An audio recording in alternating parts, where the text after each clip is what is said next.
Okay, so we're going to talk today about mastering Google My Business, local listings for automotive restyling success. This is specific to the automotive world, especially restylers and accessory installers.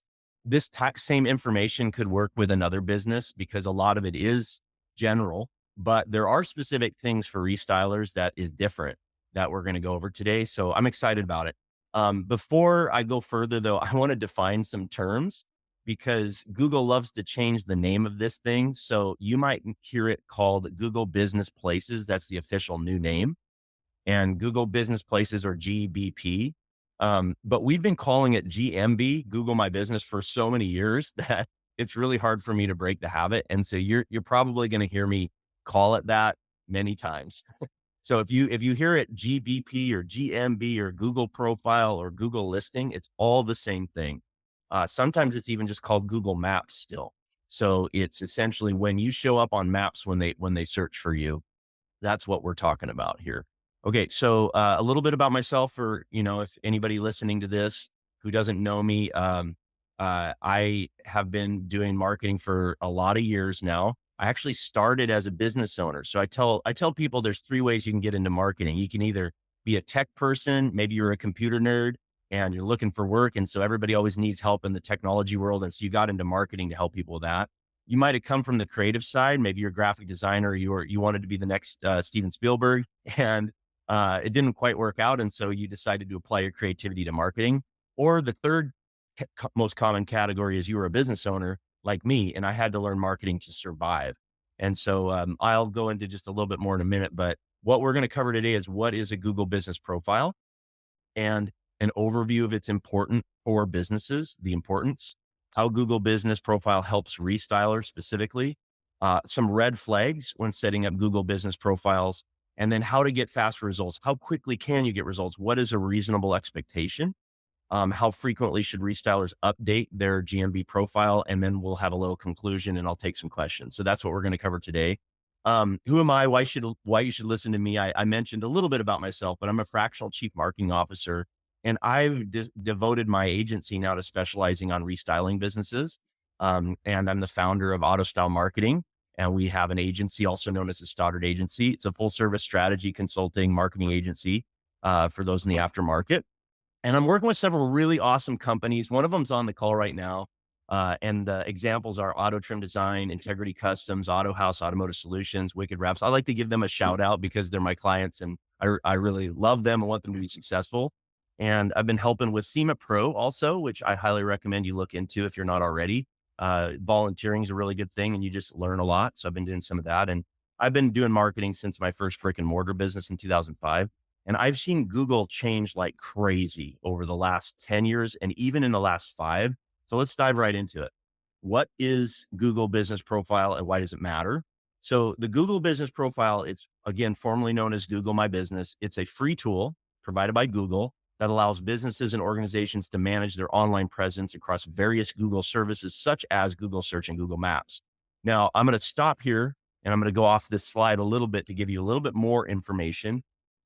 A lot of this has to do with SEO, search engine optimization. So when you're looking at SEO, one of the components, and I'm going to forgive me if this is basic, but again, fundamentals. There's on-site SEO, there's off-site SEO, and then there's technical SEO. And that's the three ways I like to categorize SEO overall. Now, the on-site stuff is what most people think about. That is where you're creating new content for your website. You're adding service pages. Maybe you added a window tint page and formerly the window tint was just on a general services page. And you're writing blogs, you're writing really good quality content that's relevant. That's on-site. Okay. The offsite SEO, I'll get to that in a second. That's what we're mostly focused on here. And then there's technical. And technical SEO is similar to on-site. That's where you're going in and you're playing with the structure of your website. You're thinking like, what pages go where? How are they linked together? Do I have all the alt tags on my images? Do I have the right H1 tags, the headers? And how am I structuring it? And then how fast is my website? Is my website performing quickly on Google tests? Is it mobile, not just mobile friendly, but mobile optimized? So that when we talk about that, that's what most people think of as SEO. That's on-site and technical. The third category is the one that people really don't understand very well, and it's called offsite SEO. Now, you might have heard the term backlinks. Okay, that's a form of offsite SEO. Offsite means anything off your website.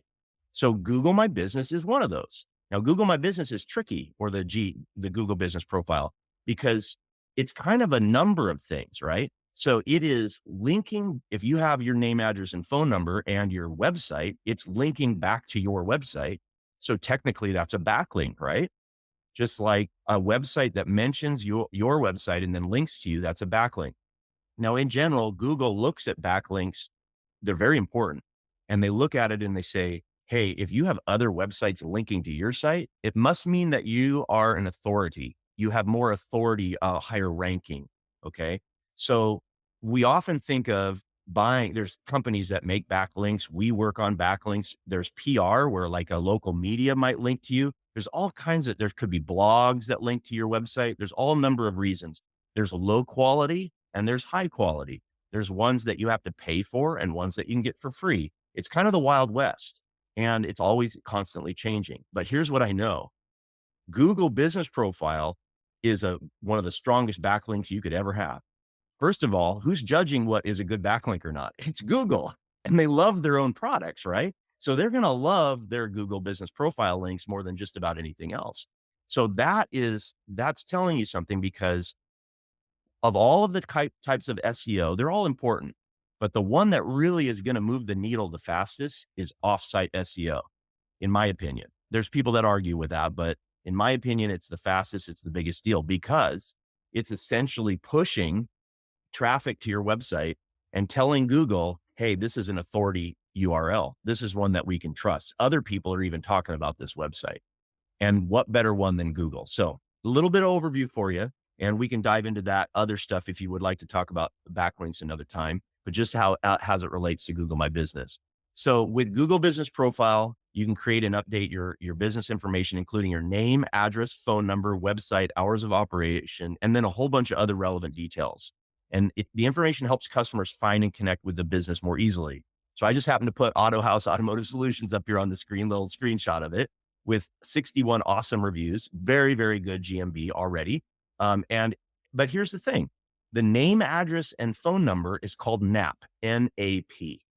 Now, this is not just for Google. This is for all of those other types of websites that are called listings. So I mentioned backlinks. Now, this is closely related to that concept, is listings or directories or citations. You're going to hear some different lingo.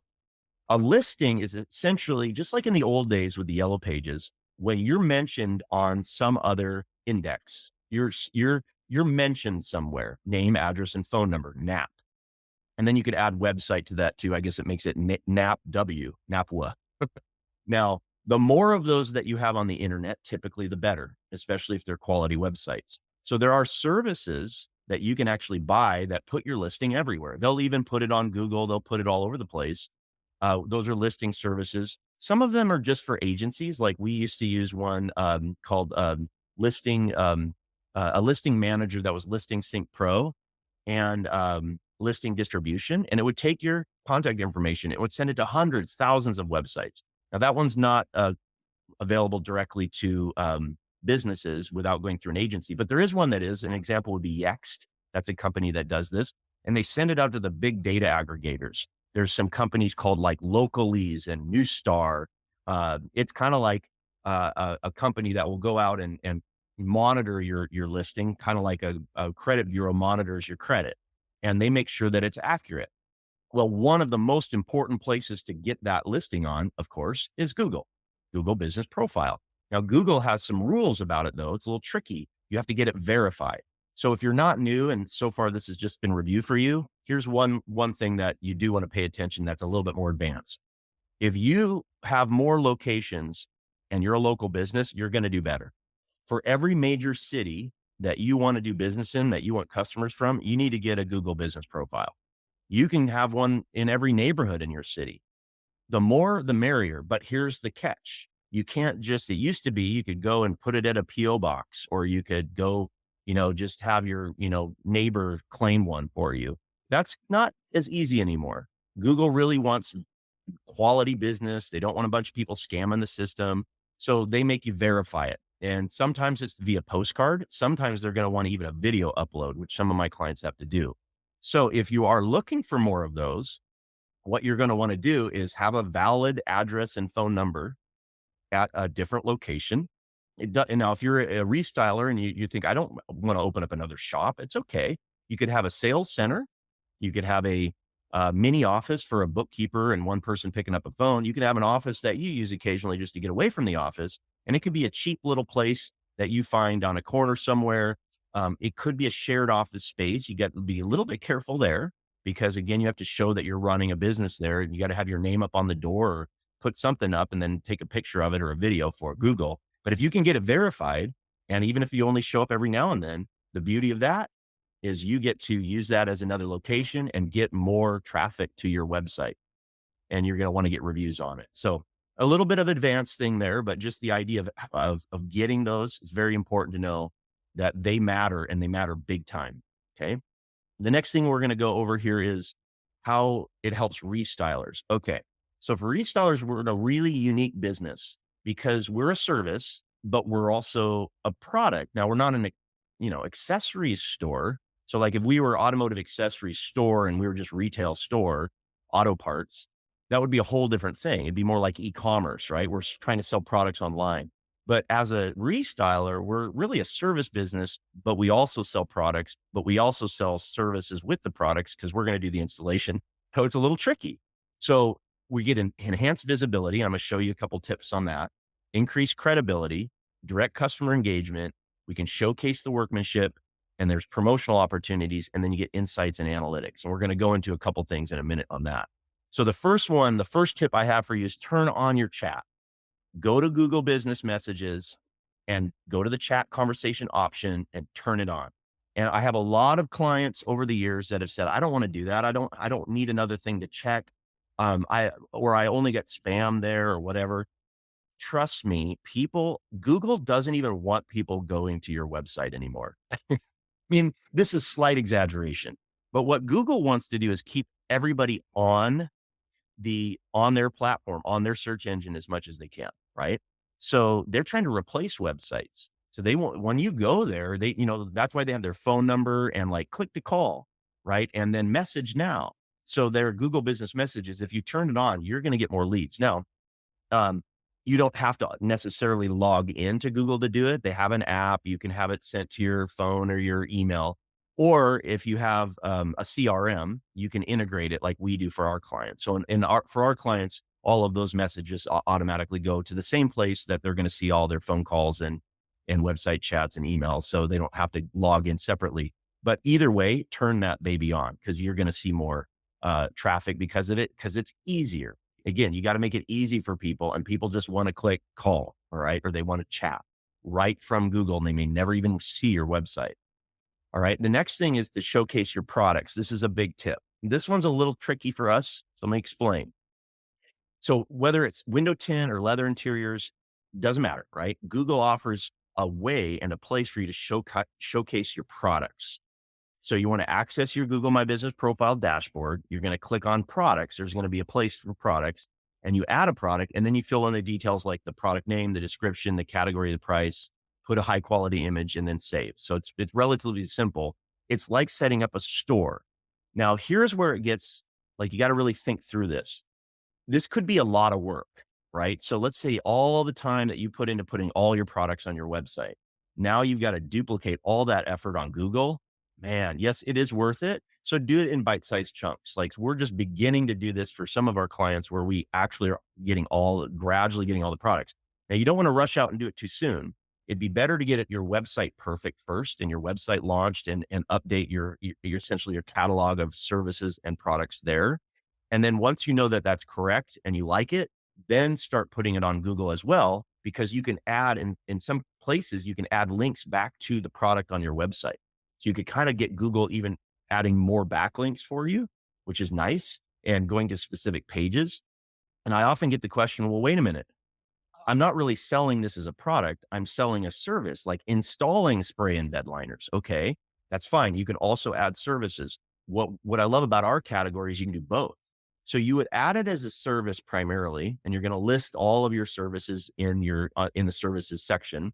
And by the way, when you go and do that, they're going to ask for categories, and then you're going to add the services under broad categories. And I got a question, so let me check that out really quick here. Oh, thank you. Better just put the link in again. We have a link for the workbook in there that you're going to want to check out.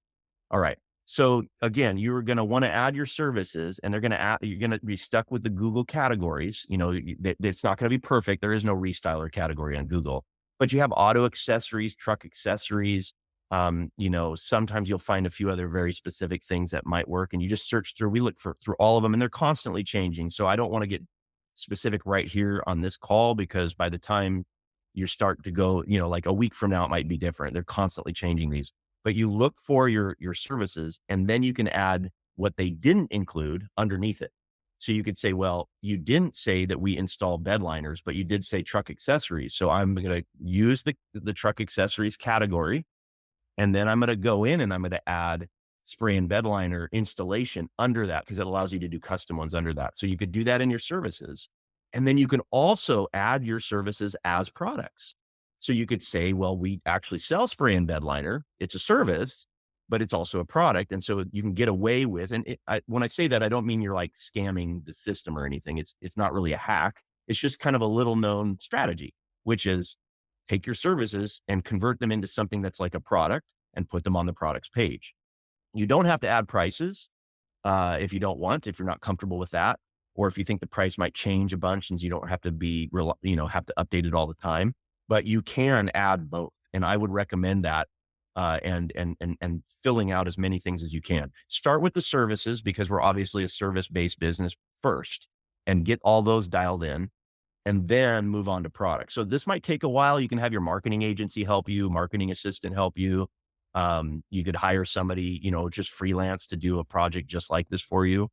And then here's the tricky part. If you have more than one location, you got to do it for both locations.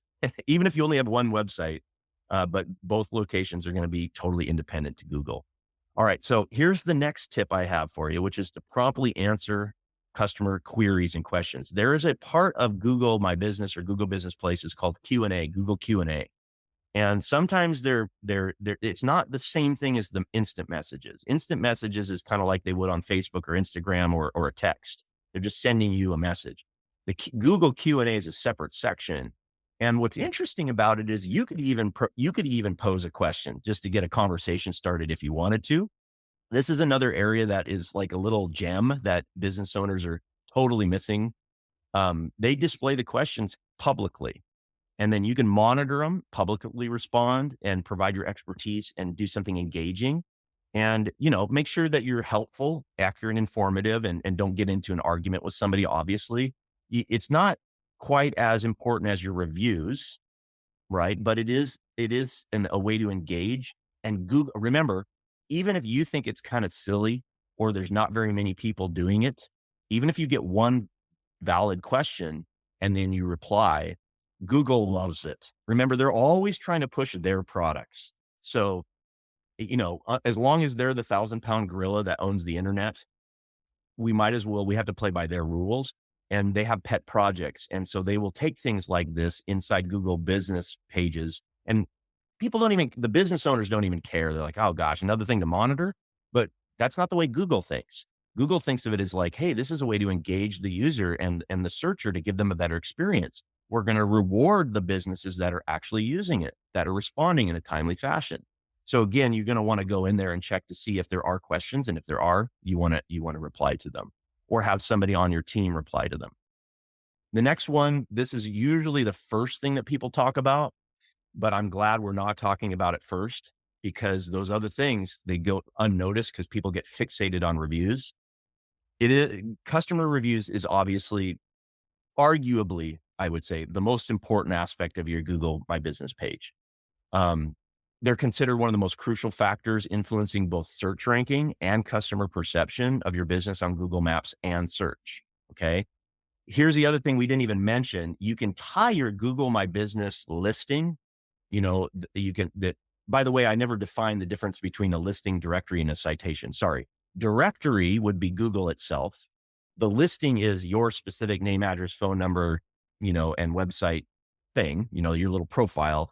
And a citation is just a term that means anytime that you're cited anywhere on the internet. So if your business name, address, phone number shows up anywhere on yellowpages.com or some directory somewhere for automotive or, even Twitter, those are all citations. It's been cited on a blog, whatever. So you're trying to get more and more citations over time, but you want them on good directories that have high authority and so that you end up having a quality listing score.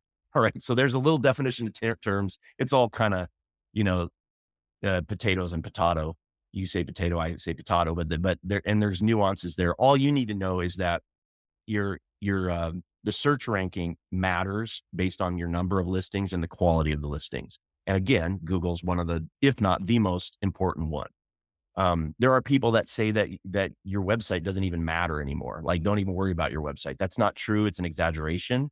But what they're trying to say is we have undervalued the importance of our Google listing, and we have overvalued our website and our Facebook page. Whereas the Google listing is actually more important. And one last thing about that, it's also social. There's a component of it like Facebook where you can post. So your most recent blog, your most recent social post, also put it on Google for sure. People don't use it like Facebook, but Google kind of wants them to in a sense. They're going to have your posts out there and you can turn them into promotions and little ads and all kinds of things. And you can take and sync Google My Business to your Google ads through an ad extension. So you run an ad and you have an extension that shows your location. It actually highlights your listing. And I know I went in a big circle there, but I'm coming all the way back. And you do all of that because it highlights your reviews. So that's a lot of like, what was all that? The point is your reviews are going to show up in more places than you think. Somebody doesn't need to go to Google My Business to just see your review. They're going to see it on the maps. They're going to see it in your ads. They're going to see it all over the place because of the way Google's, makes the Google My Business sync with different areas of their search experience. So, couple things about reviews here. First of all, how to ask for them. Okay, the timing matters. This is something that I've noticed. You can automate some of this, which we try to do, and sometimes it works. Like, for example, with our CRM, we integrate with QuickBooks, for example, so that when an invoice is paid, then we can automate a review request via text or email. That's all fine. That's great. If you can automate it, or you say, hey, this was sold, let's have it go out. It's easier for you if you automate it, because then you make sure that you don't forget to ask. But also, what you need to pay attention to is when the person's the happiest. So, for example, if you just finished a job and you are experiencing that time of glow where the person's like, wow, oh, this is so great, thank you. That is the moment to ask them for a review, whether it's automated or manual. So the sales staff has to be trained on this. They have to think how serious this is, because once you get up to about 200 reviews, most of the studies show that most businesses revenue can jump from 30 to 40%.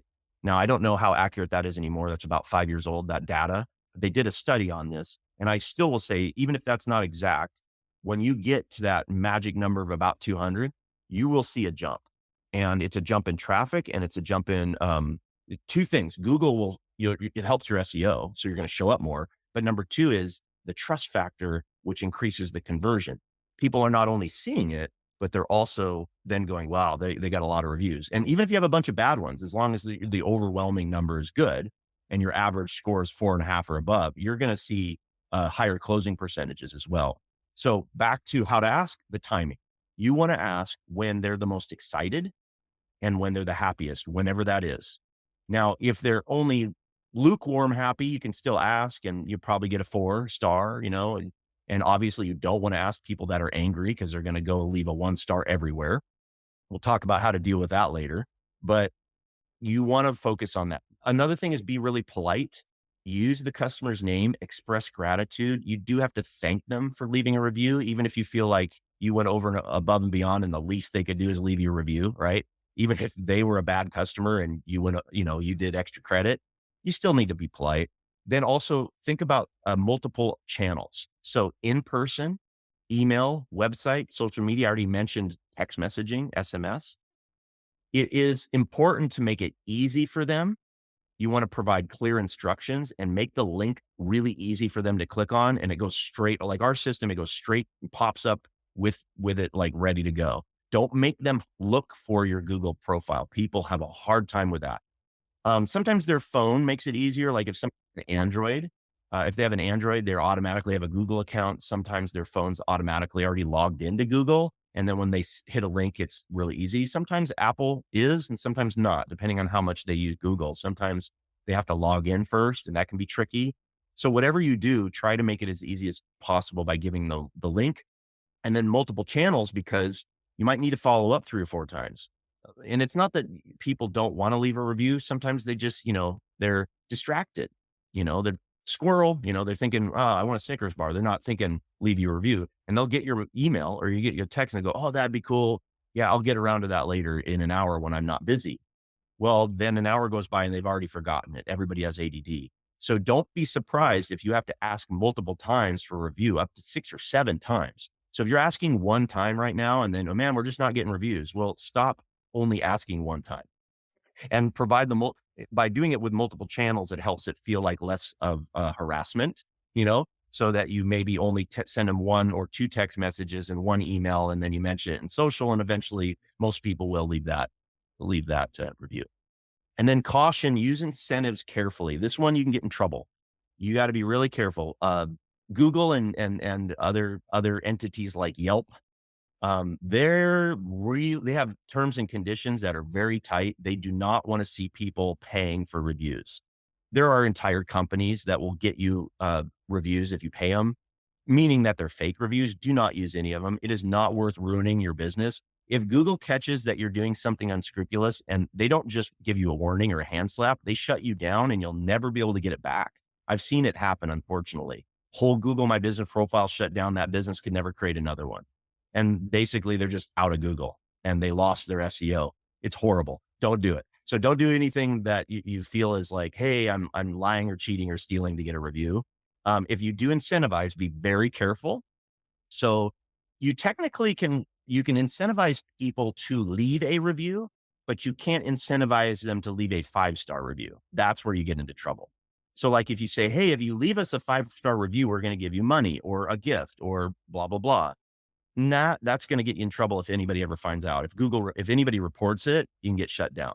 However, you can incentivize people, and the more indirect, the better. So let's say you were like, hey, we're going to do a contest. We're going to do a reviews contest. Whoever can, you could do it internally, like whoever of my staff gets the most reviews, gets customers give the most reviews, gets a reward. Okay. And then on the customer side, hey, if you leave us a you're entered into a drawing to win this. Okay. There's nothing wrong with any of that because you're basically compensating for engagement, not for a certain result. You get into trouble when you're looking for a result. Like it must be a 5-star review, all this stuff. Then you can do it, but you're walking on thin ice. The other thing is if you do incentivize them at all, see if they'll do something else like post a picture with their review. That is possible. You can get them to actually take a picture and post it with the review. If they're fully logged into their Google account, it gives them some other options other than just text. So see if they're willing to do that. Next is follow-up. General reminders. I already kind of talked about that. Sometimes you have to do it multiple times. Make sure they're gentle, make sure it's not every 5 minutes. And then your response. This is a big one. Most companies I know are getting reviews, but then they just leave them. You have to appreciate and address their feedback. You have to give them a response, whether it's a good review or a bad review. Now on bad reviews, be very careful. Okay. We usually think like an attorney when you're responding to review. Never let your employees handle this without you checking first. So if they're going to respond to a review, make sure it's very diplomatic. Try to get it offline. Like say, for example, if somebody's lying or somebody's leaving you a bad review and they're just an idiot. I mean, we get them, right? We get crazy people. The way to respond is, oh man, we're really sorry for the miscommunication. It sounds like you're not happy. We would love to make this right if we possibly can. Please call this number so we can talk about this and handle this for you. Or we're really sorry, but according to our records, we've checked our database and we don't have you listed as a customer, but we'd still love to help you. You can call us at this number. So, for example, if somebody was just spamming you and they're not even a customer, that happens, do that response and go and report it. All of the reviews allow you to report them. You have to have a legitimate reason. It can't just be a mad customer because Google wants mad customers on there. But if it's a fake review or a spam, or they're trying to sell Forex, or their trading platform on your review, I usually mess with them and make a little joke response. But you can report those. And then the other thing is have all your employees report them, and then your agency can help too. But it's not something that an agency or like a marketing person can do for you. You, as the owner, Google wants to hear from you, and several people need to report it, because the volume of reports is what gets rid of the bad review. Also, if you ever do run Google ads, you can get a phone number for Google ads and sometimes talk to Google that way, because typically if you try to get a hold of them, it's impossible. So that's a little bit there. We use some tools to help you get the best reviews to help you scale your business online. I already mentioned that, and that's through automation. By the way, before I go further, we have some free ebooks. If you haven't gotten them already, they're really good. They're very helpful. There's one called Gear Up Auto Accessory Profits. We've got one called Rev Up Your Restyling. And then there's a step-by-step guide to using this ROI calculator that I made. They're handy and it's free. You just go to www.autostylemarketing.com/free guide one. So free/guide/one. I think there's free guide 2 and free guide 3 also. And, Butter, you can put that link in the, if you don't mind, in the message thread too, and we can email these out if you have any trouble. So we go over some of this in there as well. Next thing, red flags. I talked about a couple. Let's go over this again. When you're setting up your Google business profile, here's what not to do. And companies, man, this gets my blood boiling a little bit. There are agencies out there and marketing, they call themselves gurus. There's a lot of wannabes out there, and they are charging money for the worst stuff. They convince business owner doesn't know any different. They're like, hey, we're going to set up your Google business profile, and it's gonna be amazing, and give us $10,000, and we're gonna do this amazing thing. It's like they end up stuffing it with keywords, like they write infinitely long descriptions with just the word, automotive accessory repeated 100 times or something. You do not want to do that. You want legitimate, high quality content. You do not just want to put keywords all over and everything. Google's not dumb, right? And the AI is getting better and better and better. They want natural language, and yes, you want to have your keywords in it, but it has to be in like a conversational way that makes sense, right? It has to be valuable to the person looking at it. If a human being looks at it and goes, this is not valuable to me, then Google doesn't find it valuable anymore either. Those days are gone. All those little hacks, it's way too smart now. There's no hacks left. It's just quality content. That's what matters. Fake addresses, be very careful. I already mentioned this before, but if you're trying to set up another GMB, do not try to fake them out. You will get found out, because one of your competitors can drive by, see that you tried to turn a storage unit into a location, and report it. And then you get flagged and taken down, and it may affect your other locations. You don't know. Depends on how Google's thinking about it, right? So don't use any fake addresses. It has to be legitimate. Now, can you use a home? Sometimes, yes. There's a lot of home-based businesses. Google knows that a lot of like electricians and attorneys are working out of their van, and their business office is basically their home. So there's nothing wrong with that. You could add your home as one of the additional offices. You just legitimately need a desk in there with a computer that shows that you actually sometimes work from there. And you can hide your address so that it's not, visible to people, and you could just have it as a service territory. But again, they may say, well, wait a minute, you got to prove that you're doing work here. And then you may have to show that you've got a yard sign and that your truck's out front and that you're actually working from home. And the odds are you can get it verified. Sometimes you can't. It's worth a try. So if you're looking for a second location, if it's right next to your office, though, that wouldn't make any sense. So don't just do that just because you want a second location and it's like a mile down the road from your office. That'd be stupid. The only reason to do it is because you're trying to get away from your office, because you want to establish yourself in another radius, right? So in other words, another city, or maybe it's a suburb or a neighborhood, a big neighborhood that's far enough away from your primary location. And I would say it's over 3 miles. I mean, at least don't do something within 3 miles. Be silly. Inaccurate information. This one is usually not through you trying. It's usually because you didn't try. You have some hours on there from 3 years ago and you never updated them. That looks bad. So definitely make sure your hours are correct and other information is correct. Any misleading content.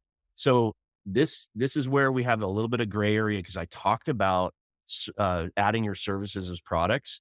Remember that they actually want products. So if you're going to add a service as a product, make sure it is the way you've talked about it is focusing on the product so that people can buy that product.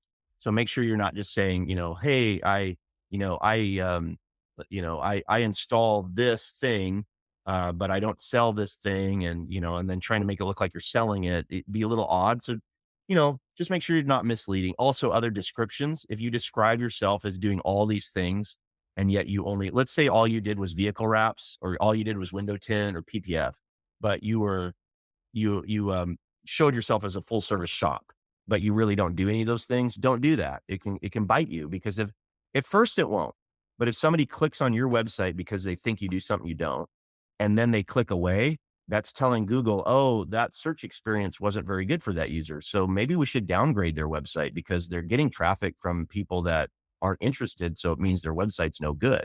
And basically the wrong thing. Another one is duplicate listings. It doesn't happen very often, but if you have one, you got to get rid of it. Again, fake reviews, get rid of them. Don't get them to begin with. If you have spammers on your account, that's different. That's not really a fake review. Violating Google's content policies. I don't even want to go into that stuff. You can read about them, but essentially don't do anything. Don't treat it like a bar. Treat it like it's your business, right? You don't go in there with bad language. Don't go in there with anything that's could be too controversial because you're just setting yourself up for problems with their content policies. And then again, ignoring customer engagement. If they try to contact you and you don't respond, you've not only lost a lead, but you might have lost future leads by doing that. Okay, so how long does it take for business profile to start producing results? All right. This is what's great about Google Business Places, your Google profile. There's an immediate impact. There's short-term results over 1 to 3 months. There's medium-term results in 3 to 6, and then there's long-term results in 6+ months. What I love about this is that it's all of the above. Whereas most things we do on the internet, it's one or the other. Like generally, SEO on your website can take 6 to 9 months to really increase ranking, right?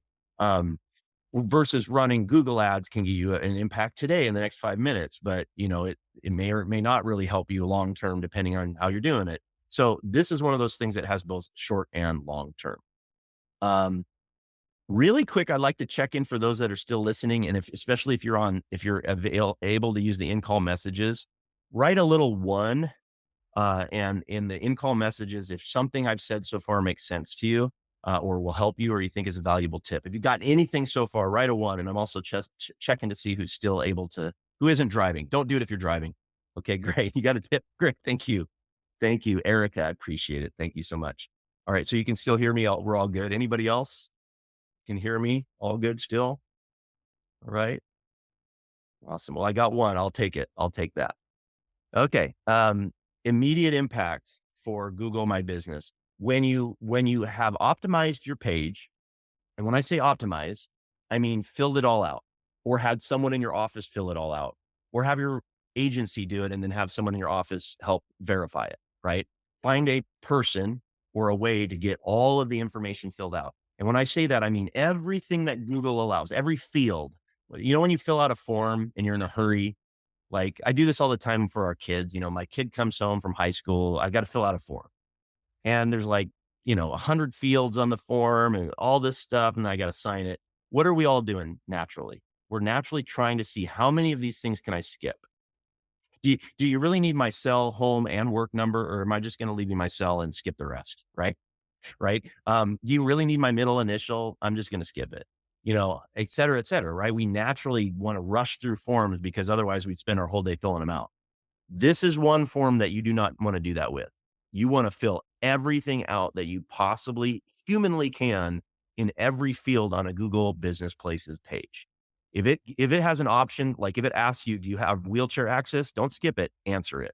If you don't, say no. If you do, say yes. Not bad, if you don't, but you're just giving it information. Your hours. Are you open all holidays? Or are you closed all holidays or closed some holidays? Update it, add it. Did you miss one of your services?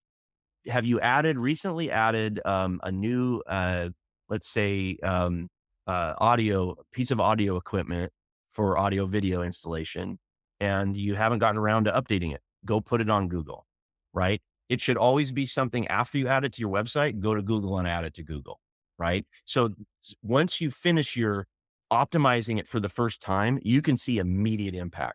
I have seen it where leads will come in like within a day, right? Just because we updated some information and it told Google, hey, there's something new here, right? And by the way, they'll try to automatically update it for you sometimes. And then you have to verify it and it'll just automate. So you kind of have to watch what Google does for you automatically. So the immediate impact is if you don't have one and you get one, you could see a boost in traffic and leads immediately. If you have one, but it's really old and hasn't been updated in a long time and you do that, you could see an immediate impact. All right. Now, the short term results in 1 to 3 months, you're going to see a little bit more of just general traffic, and it may not turn into a lot of leads, but you will see traffic and you can see it in their analytics. So you can look at the Google My Business page, map searches, and number of phone calls. Now, if you're really smart, you'll track calls. So what we do is we add call tracking to the website and to Google and to other things. And we can tell how many are coming in. And I can tell you when we made the change to call tracking and we started watching it in the short term, we were realizing that one of our clients was getting 80% of their calls directly from Google without going to the website first. Yeah, and that's painful for me because I'm into website development. I love really good websites, but to think that they never even bothered going, wow. Okay, so that's what you see in the first 1 to 3 months is you're gonna see that, oh wow, if I have it optimized and I have my phone number and I have all the messaging and everything, people are gonna engage in it. If you synced it up to your Google Ads through the extensions on an ad, you're going to see more traffic to that as well. And you'll be able to prove it with analytics. The medium term results is where it gets more exciting because within 3 to 6 months, if you've done it right and you've optimized it and you've got plenty of reviews, again, you're going to need at least 10 and you really want to shoot for 200 reviews. So if you have like one review right now, you got to get to 10 as fast as humanly possible, just so you start ranking it all. And then your next goal is 200. Okay. And if you're already over that, good for you. You got to keep the recency and frequency matters. So let's say you do get to 200 reviews and you're like, I'm done. You don't want to because the older reviews, the older they get, the less relevant. What Google will do is they will rank people. Even I've seen it where somebody with only 35 reviews ranked over somebody with 400 because the 35 reviews were brand new and the 400 were really aging, like they were a year old or more. So the recency matters on that. But as you get reviews and as you have it optimized within 3 to 6 months, you should see a sizable increase in traffic and leads. And then the long-term results is beating your competition. And that's going to take 6 months or more. So have patience and continue to optimize and continue to post to it and continue to get the reviews on it. And it'll significantly impact your business. And then if you get second location or third location as well. Okay. How frequently should restylers update or manage? All right. So there's regular updates. So if you're posting to social, have one of those posts to the GMB. We recommend at least one a month minimum. So what we do every month is we create a new service page or a blog, new content on the website. And usually it's around the promotion that's going on, or maybe something seasonal, or maybe it's just a service that needs more content that wasn't there before. Whatever the new content is, we create a post that's related to that, and that points to that page, kind of for SEO backlink as well. And we post that to Google at least once, and you could do 4 a month would be even better, right? So that you're regularly posting and you're updating that. I would also suggest that you run some actual promotions on Google My Business because they let you actually run promotions there specifically on that platform. And you can also post other things too. It's never going to have the attention that Instagram has or Facebook or TikTok or something. You don't need to be on there every day doing selfies, but you do need to keep it updated, and you do need, I would say, a minimum of one a month. Okay. And then the weekly engagement, I would recommend someone in your office who is doing something related to marketing or sales or customer service make sure that they check to weekly that everything has been responded to. So have we responded to the Q&A, to the messaging? Did someone leave a review that we haven't responded to yet? So the way my team works, by the way, on the agency side is what we do is we represent the backup team. So my team will respond to all the reviews for all of our clients, but we always leave a little bit of time because sometimes it's good that the client knew that person personally. They know the ins and outs, or your salesperson does. It's nice if they respond because they go, "Hey, Bob, yeah, that was cool when we went golfing or whatever." I probably not that, but it was cool how you brought your golf clubs in and showed us while we were working on the car. I'm glad you're happy with the car. Like that personal touch goes a long way, but don't let that be an excuse not to respond. So it's better to respond than to wait for perfect responses. So that's what we do is back up we check in. Hey, have these been responded to, good or bad? Do we have a nice diplomatic, template for the bad ones that we can help, keep it very lawyery so nobody gets in trouble? And every week you got to check. Monthly content updates, like I said, at least one a month. And then monitoring and performance once a month. You should look at the stats or have them pulled into your CRM or your other dashboard where you're looking at other stats like what we do. And then seasonal promotions. You should do this on regular social media as well, but Google My Business is a great place to do seasonal promotions. You can run it.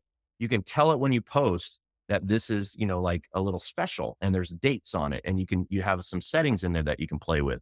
And so if you're running seasonal promotions on social media, don't forget Google as the place to run it. You probably get more clicks there than you would Facebook. By the way, I put an asterisk there because if you're running it as a Facebook ad, that's different. I'm just talking about organically. Now, special events or announcements, you can actually have events on Google My Business and you can make announcements through it as well.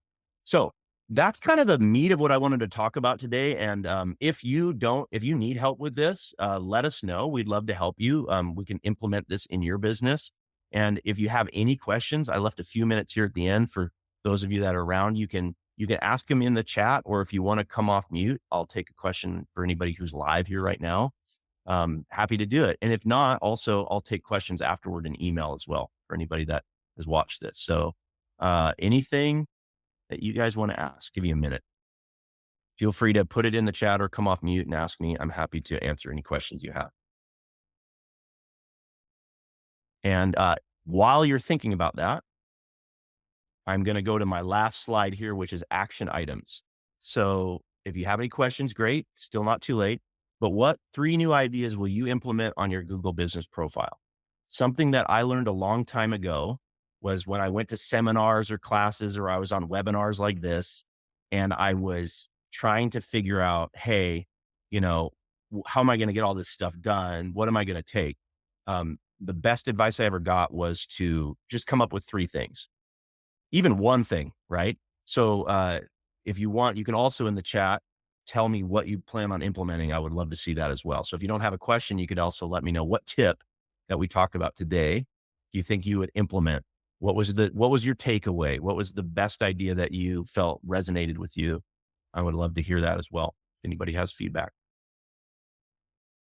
All right. And then we also have the link. If you didn't get the link, the workbook is available in the in-call messages here. And then also we have, we're going to email them out afterward. So for the workbook and the slides, both, and I appreciate it. So, and then I'm going to make I'll make my little shameless pitch. If you are an automotive restyler or installer of accessories, so if you're in this business and you are looking for, an agency that specializes in what you do, there's very, very few, and we're one of them. And we have a special that we offer. If you get a hold of us, we'll tell you more about it. But we basically have a guaranteed results program, and it's almost like a try before you buy 30-day deal. And we do a lot for it. We really want to, we want to prove that we're worth it by helping people. It's like the old show people, demonstrate you can help people by actually helping them trick. And we really do believe it and stand by it. So if you're interested in that, go to autostylemarketing.com. You can also message me or email me at jesse@autostylemarketing.com, JESSE. And I don't see any other links or anything else coming up. Oh, there's the free guide one. Don't forget our free guide. Oh, I got a question. Okay. So yeah. Oh, you're by. Okay. Thank you. Turn on the messages. Yes. That's number 1. That's a good tip. Action item. The Q&A, yes, great one, and increasing reviews as much as possible, like the review contest. Yes, review contests can be handy. By the way, on review contests, think internally and externally. So externally is like, promoting that you're doing it to the public, promoting it to via email and text and social media to new people. But internally also means your existing client base and your employee base. So if you have a customer base and, even if they've already left you a review, sometimes you can get them to leave another one on a different platform. I know we're just talking about Google, but sometimes you can get them to leave it on Facebook too. Or you can ask your employees, also giving them an incentive. So if you give an incentive on both sides, you're going to have a better result. Give an incentive to the customers, give an incentive to the employees. That way you get the buzz going, and kind of work it on both angles. Awesome. Great. Thank you for sharing that. Any last questions or any last comments? All right. Well, I'll tell you what, guys, I really appreciate everybody who is on here today. And if you're hearing the recording, if you have questions, let us know. We'll be happy to help you. Everybody have a wonderful day and thank you for being here. You are welcome. Thank you.